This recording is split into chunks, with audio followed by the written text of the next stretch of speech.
Welcome students. आज हम biotechnology का पार्ट 3 डिस्कशन करेंगे। पार्ट 1 एंड 2 कंप्लीट हो गया है। माई सेल्फ प्रियरंजन त्रिपाठी और आप देख रहे हैं माई यूट्यूब चैनल।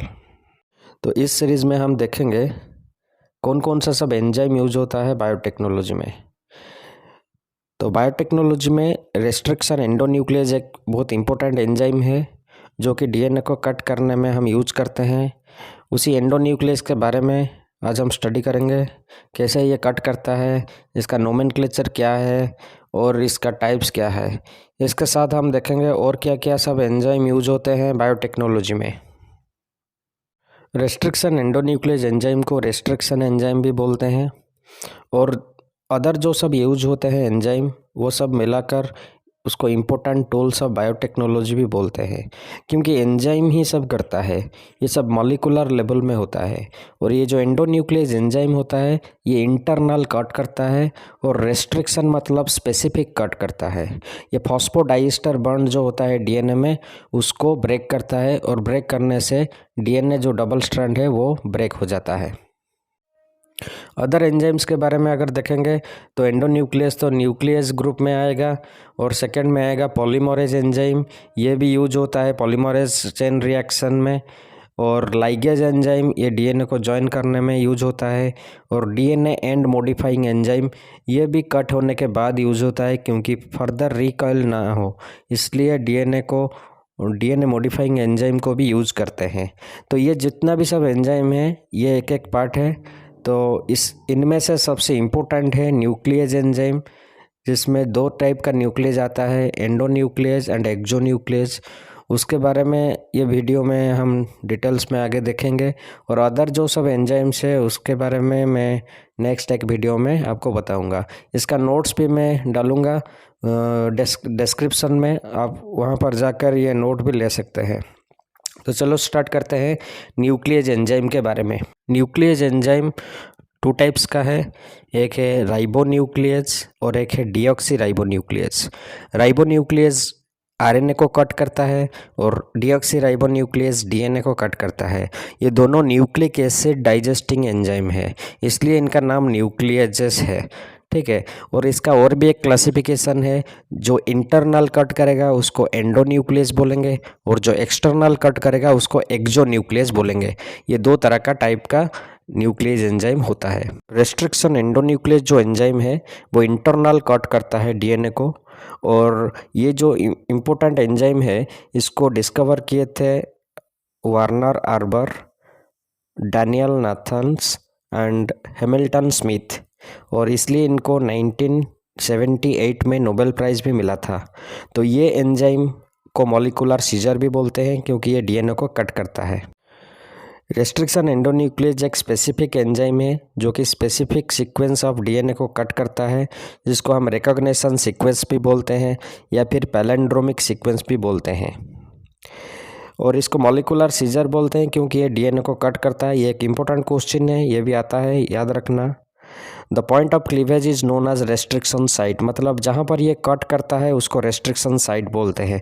और ये रेस्ट्रिक्शन साइट स्पेसिफिक है, डिफरेंट ऑर्गेनिजम्स का स्पेसिफिक है। The restriction enzymes are used in the recombinant DNA technology, इसको रिकॉम्बिनेंट डीएनए टेक्नोलॉजी में ज़्यादातर यूज़ करते हैं।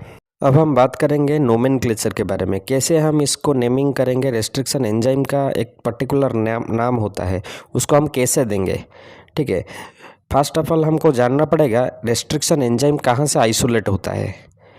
इसका आंसर है रेस्ट्रिक्शन एंजाइम बैक्टीरिया का बॉडी में होता है। ठीक है। डिफरेंट बैक्टीरिया उनका डिफेंस मैकेनिज्म के लिए एंडोन्यूक्लियस एंजाइम बनाते हैं, वहाँ से उसको हमको आइसोलेट करके लाना है। इसलिए उनका नेमिंग जब हम करेंगे तो वो बैक्टीरिया का नाम से शुरू होगा। Restriction enzymes are named by 3 alphabet abbreviation, उनका 3 अल्फ़ाबेट में नेमिंग होगा। तो हम एक एग्जाम्पल लेकर इसको स्टडी करेंगे। For example EcoR1। EcoR1 एक कॉमन रेस्ट्रिक्शन एंजाइम है, जिसका E का मतलब है इस्चरिशिया और CO का मतलब है कोली, मतलब ई कोलाई से ये डिस्कवर हुआ है, इसलिए इसका नाम ECO। R मतलब स्ट्रेन, इसका जो स्ट्रेन है वो R है, और 1 है उसका ऑर्डर, मतलब ये एक फास्ट ऑर्डर एंजाइम है। ठीक है। ऐसा EcoR1 का तीन ऑर्डर है, ऑर्डर 1, ऑर्डर 2, ऑर्डर 3। ठीक है, रेस्ट्रिक्शन एंजाइम का 3 ऑर्डर होता है, इसलिए इसका नाम है इको R1। वैसे और सब एग्जाम्पल में यहाँ पर स्लाइड में है, आप देख सकते हैं, जैसे कि HindIT3, BAM H1, PST1, HPA1 etcetera. इसका सोर्स सब देखो बैक्टीरिया से आया है। ठीक है, आज तक 500 रेस्ट्रिक्शन एंडोन्यूक्लियस को डिस्कवर किया गया है। अब हम देखेंगे कटिंग। ये कटिंग कैसे करता है। जैसे कि मैंने बोला था, ये रेस्ट्रिक्शन एंजाइम है, इसलिए ये स्पेसिफिक कट करता है और फॉस्फोडाइस्टर बॉन्ड को ब्रेक करता है। और इसका कटिंग रीजन को रिकॉग्निशन सीक्वेंस या फिर पैलेंड्रोम बोलते हैं। पैलेंड्रोम का मतलब है मिरर इमेज। मिरर इमेज मतलब जैसे कि इसका जो सीक्वेंस है, जैसे कि इको R1 का जो स्पेसिफिक रिकॉग्निशन सीक्वेंस है उसको बोलते हैं GAATTC। इसका वन स्ट्रैंड होगा GAATTC एंड अदर स्ट्रैंड होगा CTTAAG। ये दोनों देखो मिरर इमेज जैसा है, मतलब 5' से 3' अगर हम देखेंगे तो इक्वल है। इसको पैलेंड्रोमिक सीक्वेंस बोलते हैं। और इसी सीक्वेंस में ही ये कट करेगा। कहाँ करेगा, पहले जो G एंड A है, गुआनाइन एंड एडेनाइन, उसके अंदर कट करेगा, और सेकंड स्ट्रैंड में भी G एंड A 5' में कट करेगा। तो this type of cutting is called cohesive and cutting और स्टिकी एंड कटिंग। ये स्टिकी एंड कटिंग होने से DNA का जो लाइगेशन है ये बहुत इजीली होता है और ये बहुत स्ट्रांग होता है बाइंडिंग। तो रिकॉम्बिनेंट DNA टेक्नोलॉजी में इसलिए जो DNA को रेस्ट्रिक्शन एंजाइम यूज करते हैं वो जैसे स्टिकी एंड फॉर्मेशन करेगा उसके ऊपर डिपेंड करता है।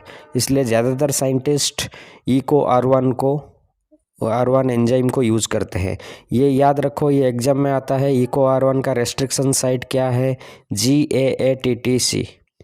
जैसे इको R1 को बोलते हैं या फिर रेस्ट्रिक्शन एंजाइम को बोलते हैं मॉलिकुलर सीजर, वैसे ही DNA लाइगेज को मॉलिकुलर ग्लू बोलते हैं।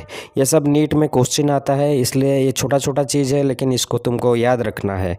तो आज के लिए हम इतना ही देखेंगे मैकेनिज्म के बारे में और ये जो एंजाइम के बारे में। नेक्स्ट वीडियो में मैं अदर एंजाइम्स एंड फर्दर जो सब स्टेप है उसके बारे में डिटेल्स में डिस्क्राइब करूँगा, और जो भी क्वेश्चन है उसको भी मैं ट्राई करूँगा सॉल्व करने के लिए। तो आज के लिए इतना ही रहता हूँ। Thank you.